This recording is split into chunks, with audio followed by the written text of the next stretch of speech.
Here's a great choke. It's a great strangle. It's a lapel strangle. It's a variation of, let me see, it'd be more like a Nami Juji Jime. Actually, both hands are down in this particular situation. And it's a rollover into a real tight strangle. And I always heard it called the Glahn special, named after a guy named Glahn, who was an Olympic medalist. And he was a world-class judo player from Germany. And he did this back in the 60s with some great results. And we always call it the Glahn special. Other people may have called it something else. That's what I've always heard it called. So what it is, Mike's on elbows and knees. And when I approach him, I'm going to be kind of at an angle or even to the side. But what I want to do is my left hand, I want to get in, and let's come around here. Can everybody see here? When I reach under, this is just see what I'm getting here? I'm getting really deep. Palm, my thumb up by his ear. See that? Palm is down. Palm's grabbing the lapel here. See that? And it's coming under his arm. Okay, see that? All right, so come on back where we were. Okay, so I've got that. So I can start from, I could be working him. I could be starting the side here. I could be starting in the angle. But a lot of people will think, when I do a lapel choke, I just come directly under the neck. Well, this fools them because I come under the armpit as well. Okay, so that kind of fools them, all right?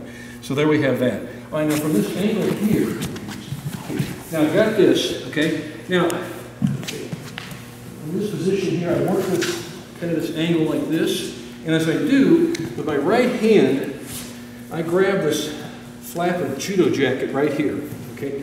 And it's usually fairly loose, okay? And that's where I'll get it. Now, I don't want to get real tight under my thumb, under his lapel or anything. Just this is enough. Okay, that's enough. It clearly is enough. So I've got this, and I've got this. And now this hand is going to go, this elbow is going to straight down to the knot of his belt. I want to do this. So you'll see this, and you'll see this when I actually strangle him, okay?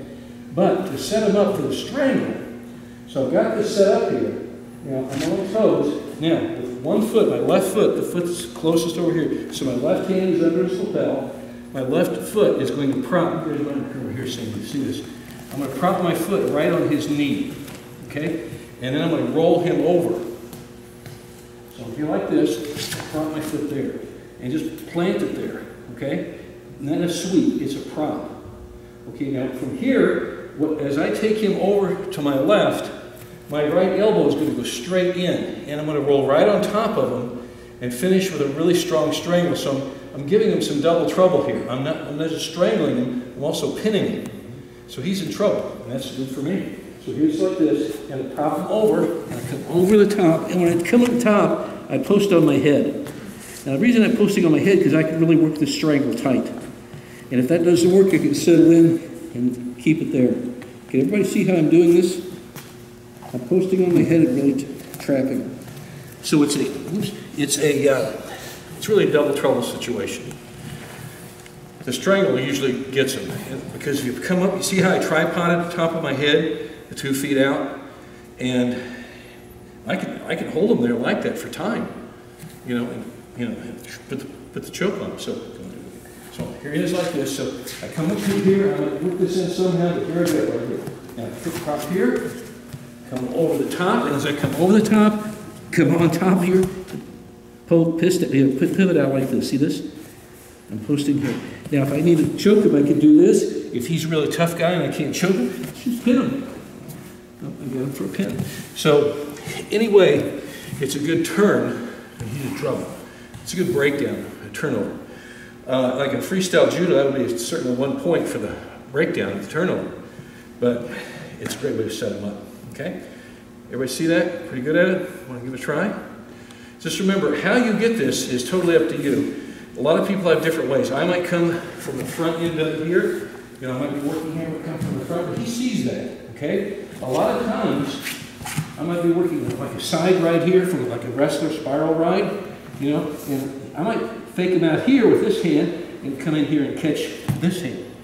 And I said, that's what I wanted. Okay? Now I can start working, come across, and pop him, and catch him over, come right on top, and finish. But that tripoding out, the top of my head, tripoding out my feet, I have more room to really put the choke in on. Just give it a try. Have fun. You'll enjoy it.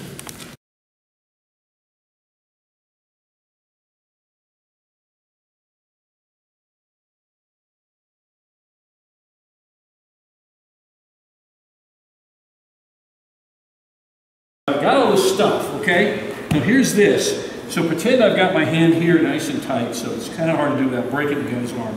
But I've got it here. But this is what I want you to think about. I want you to think about this elbow straight down, and the wrist is straight. Like Sandy was talking about, some of you guys are bending it. Like you want this like a rod, okay? And that elbow goes straight down when they finish, right to his knot of his belt. You don't want to be pushing on his head, because you're just pushing his head. What I want to do is tighten the noose in here. Can you do this on? But you see how his elbow is going to go straight down this way, which you don't want to push against the head. You want to push down. See how his purpley turns? That's good. That's a good thing for Mike. Okay, come on, guys. So your hand underneath, that's pulling. That's actually sucking in and tight, because you're tight. You're choking on one side of the carotids, then you're choking on the other side of the carotids. You know, and it's a double carotid choke, okay, or strangle. It's a classic strangle. Can you do that again? And just roll him over, and you can see how he finishes. You know, his hands will be right over, and that's a nasty position for TJ to be in, okay? Because Mike's doing this with his hands, elbow down like this, and so it's a really nasty strangling action. Thank you, guys. Again, if that didn't work, if you had an iron neck or something, or maybe your hands were not correctly placed, you can still stick them with a pin. You still, hold them for time, and that gives you time if maybe even work down another submission of some type from there, maybe udigarami or something from up there. But that is a double trouble situation, okay? Now let's look at that foot prop. Let's parse that out. Now watch when he comes over, and watch when he actually props with his foot. Now he's a little, but I like to get more on the angle here, but that's good. Now, there you see how it's wrapping it? That's a hinge there. And he's going to prop him with that, and he's going to roll right over. See? I like to do that. The momentum of the body carries him. It's not a sweeping action, because he's pretty well planted on the mat already. And I've never seen anybody actually get swept, like a sweep from, type thing. It's a prop. Okay, do that again. And just show him, and you can see how he props, and TJ is considerably bigger than Mike. But the momentum carries him over, props him right over. Good. And some of you, I'm real long, so I have to kind of bend my knee. Some of you are shorter, like Mike's shorter than me, so his leg was extended. Your leg's extended, even though you're a pretty tall guy. So everybody's a little different how they do that foot prop. Okay. For me, I really like the finish here, because even if I miss this, I've got this arm. Oh yeah. Right here, I can work some a lot of mean stuff from there. You can do all kinds of stuff from the top. Yeah. You can do a kata Jime, you can do a shoulder choke, you can, you got him stuck in a hold down, and you got that arm pretty well stuck out there. You can start working udigarami from that position too. So it's a really good turnover to a pin, but it's even a better turnover to a strangle, okay? And one more time, Mike, you're good at it. And TJ, let's celebrate by doing it on here. Finish it. And I like to finish on top of my head in tripod, because I get more oomph into it, I guess is not a very technical term, but I get more power into it when I'm in that position than laying my whole body weight on it. Okay? All right, let's go a few more reps, and then we'll run some other stuff.